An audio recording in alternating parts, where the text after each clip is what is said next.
قرآن رہے، اور یہ تمنا ہے کہ اس دنیا میں کوئی کام کر جاؤں، مولا اگر توفیق مل جائے تو خدمت اسلام کر جاؤں، اور یہ تمنا ہے کہ تعلیم قرآن عام ہو جائے، مولا یہ تمنا ہے کہ تعلیم قرآن عام ہو جائے، تمام پرچموں سے اونچا پرچم اسلام ہو جائے۔ تو رحیم ہے تو کریم ہے، مولا تیری ذات سب سے عظیم ہے، تو کرم اپنا عطا ہمیں، تیرے کرم پہ مولا یقین ہے۔ عمر بن عبدالعزیز رضی اللہ رحمۃ اللہ علیہ فرمانے لگے، ارے بھتیجو زندہ نہیں ہے، قبر کا عذاب جلدی شروع ہو گیا ہے، بل عجل اللہ بالعقوبہ، چھپاؤ جلدی چھپاؤ۔ عمر بن عبدالعزیز جس تخت پر بیٹھے اس پر سلیمان تھا، اس پر ولید تھا، اس پر عبد الملک تھا، ان تینوں نے اپنے من کو راضی کیا، عمر بن عبدالعزیز نے اپنے رب کو راضی کیا۔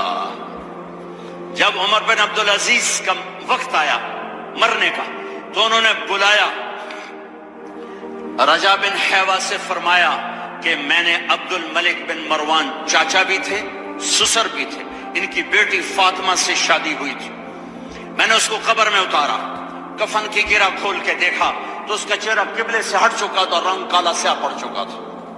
عبد الملک بن مروان گورا چٹا تھا، یہ جگہ سرخ تھی، کالا۔ پھر میں نے ولید کو قبر میں اتارا، اس کا بیٹا 10 سال حکومت کی، اس نے 21 سال حکومت کی، اس نے 10 سال کی، ولید بن عبد الملک۔ میں نے اس کے کفن کی گرہ کو کھول کے دیکھا تو اس کا رنگ سیاہ ہو چکا تھا اور قبلہ کی طرف سے چہرہ پھر چکا تھا۔ پھر اس سلیمان کا واقعہ تو ابھی سنایا، پھر اس سلیمان کو قبر میں اتارا اور اس کے کفن کی گرہ کو کھول کے دیکھا تو اس کا چہرہ قبلے سے ہٹ چکا تھا۔ اب میں جا رہا ہوں، مجھے دیکھنا۔ پہلے تینوں نے حکومت کی پوجا کی اور عمر بن عبدالعزیز نے اپنے اللہ کی پوجا کی۔ انہوں نے ایک بڑا عجیب خطبہ دیا جب خلیفہ بنے، اے لوگو، بچپن میں شعر و شاعری کا شوق تھا تو میں شاعر بنا، تھوڑا سا اٹھان ہوئی تو علم کا شوق لگا، میں نے علم حاصل کیا، جوان ہوا تو فاطمہ بنت عبد الملک سے عشق ہوا، میں نے اس سے شادی کی، اب اللہ نے مجھے حکومت دے دی ہے، اب تم دیکھو کہ میں اس سے اپنے اللہ کو راضی کروں گا۔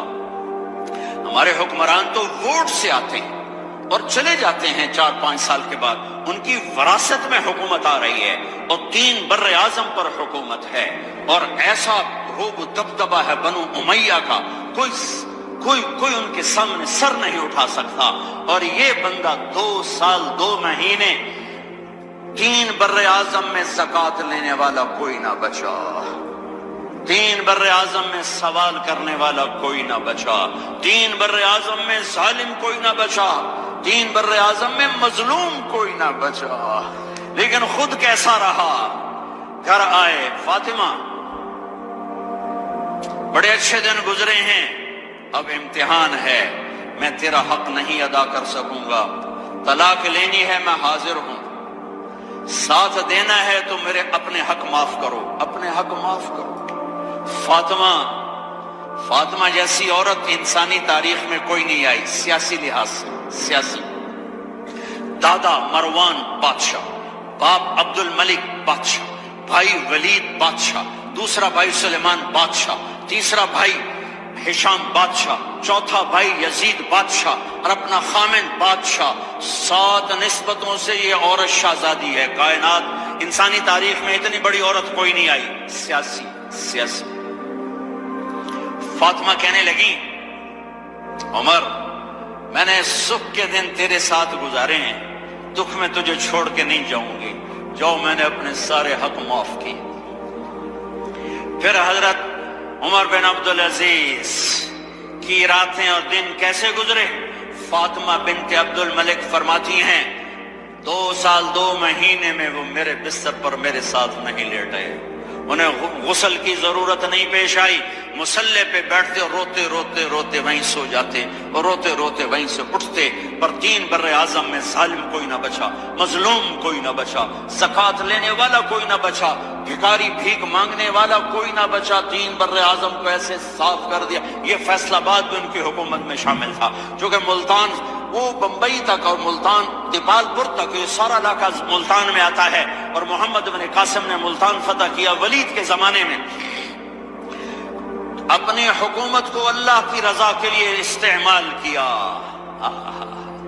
کیسے استعمال کیا؟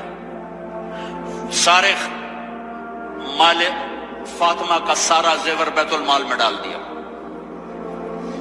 تنخواہ پہ آ گئے، عید کا موقع آیا، بچوں نے ماں سے کہا 12 بچے تھے، بچیاں 12 بچے بچیاں، ہمیں کپڑے لے کر دو، عید آ رہی ہے، ہر آدمی اپنے بچوں کے لیے کپڑے لے رہا ہے، ہمارے بچے بھی کہہ رہے ہیں کپڑے لیں، جاؤ بھائی لوگ۔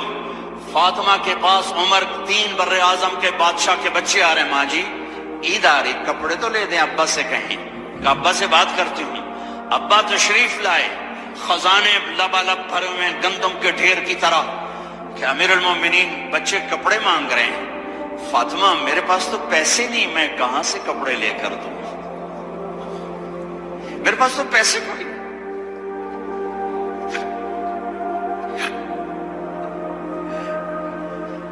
حضرت فاطمہ نے کہا پھر بچوں کا کیا کروں؟ کہا پھر مجھے بھی نہیں پتا کیا کروں۔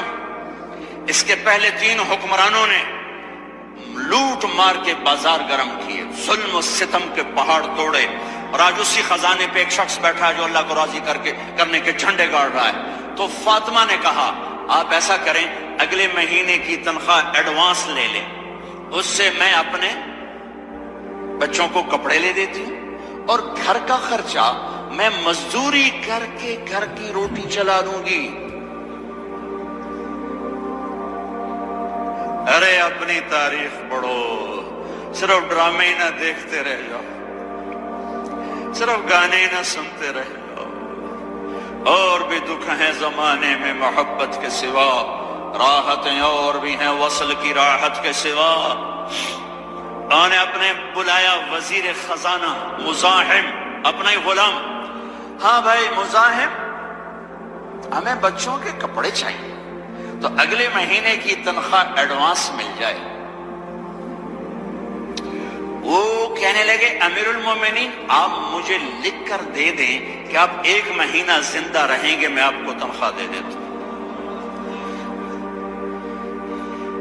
عمر بن عبدالعزیز سر جھکایا، اٹھے، گھر گئے، فاطمہ میرے بچوں سے کہہ دو کہ تمہارا باپ کپڑے لے کے نہیں دے سکتا۔ اپنی تاریخ تو دیکھو،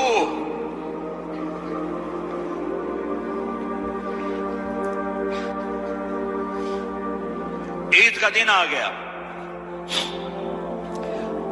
خلیفہ وقت عید کی نماز پڑھاتے تھے، نمازیں بھی خلیفہ وقت پڑھاتے تھے۔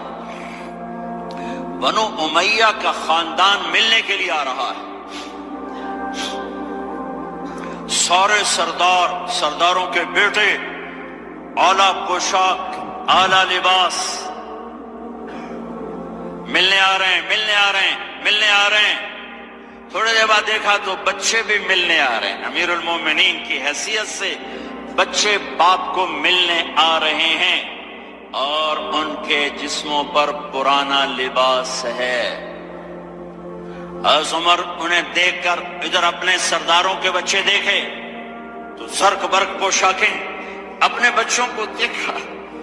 ارے اس باپ سے پوچھو جو سب کچھ کر سکتا ہو اور پھر مٹھی بند کر لے کہ نہیں میں نے حرام کی طرف نہیں جانا۔ بچوں کو دیکھا تو آنکھیں ڈبڈبا گئیں، آنکھوں میں آنسو آ گئے۔ فرمایا میرے بچوں آج تمہیں اپنے باپ سے گلہ تو ہوگا کہ آج ہمارے باپ نے کپڑے ہی نہ لے کے دیے. ان کے ایک بیٹے ہیں عبد الملک، ان سے بھی 4 ہاتھ آگے تھے، ان سے پہلے ہی فوت ہو گئے تھے. کہنے لگے ابا جان آپ کو مبارک ہو، آپ نے قومی خزانے میں بددیانتی نہیں کی ہے، آپ کو مبارک ہو. آج ہمارا سر بلند ہے، ہم شرمندہ نہیں ہیں، ہم شرمندہ نہیں ہیں. انسانوں کو کپڑوں پہ نہیں تولا جاتا. آج کا میرا دیس کا مالدار اتنا فقیر ہو گیا ہے، اتنا چھوٹا ہو گیا ہے کہ وہ اپنا تعارف کروانے کے لیے 50 لاکھ کی گھڑی لیتا ہے، 6 لاکھ کا جوتا لیتا ہے. آج کی بیگم اتنی چھوٹی ہو گئی ہے کہ اپنے قد کو بڑا کرنے کے لیے وہ 10 لاکھ کا ہینڈ بیگ لیتی ہے کہ دیکھو میرا بیگ 10 لاکھ کا ہے. ارے میری بہن، تو 10 ٹکے کی بھی نہیں رہی اگر تو نے بیگ سے اپنے آپ کو بڑا بنایا. او میرے دوست، تو 2 ٹکے کا نہیں ہے اگر تو 10 لاکھ کے جوتے اور 50 لاکھ کی گاڑی سے، 50 لاکھ کی گھڑی سے اگر تو بڑا بننا چاہتا ہے. ارے اس دھوکے سے نکلو. برانڈڈ برانڈڈ برانڈڈ کہاں جا رہے ہو؟ جب تم اپنی ذات میں بے قیمت ہو تو رب ذوالجلال کی قسم تمہاری گھڑیاں، تمہارے بیگ، تمہاری گاڑیاں، تمہارے بنگلے تمہاری عزت کو بڑھا نہیں سکتے. ابا جان آج ہمارا ساڈا ایتھے سر آ گیا، سانو آج ساڈی عید ہو گئی کہ ساڈے ابے آج خیانت نہیں کی تھی. آج ہم خوشی سے بلند ہیں کہ ہمارے باپ نے بددیانتی نہیں. بیگم نے اس باندی کو نہلایا، خوبصورت زیورات سے سجایا، عالی شان میک اپ کیا اور اس کا ہاتھ پکڑ کے لائی. امیر المومنین یہ آپ کی خدمت میں گفٹ ہے.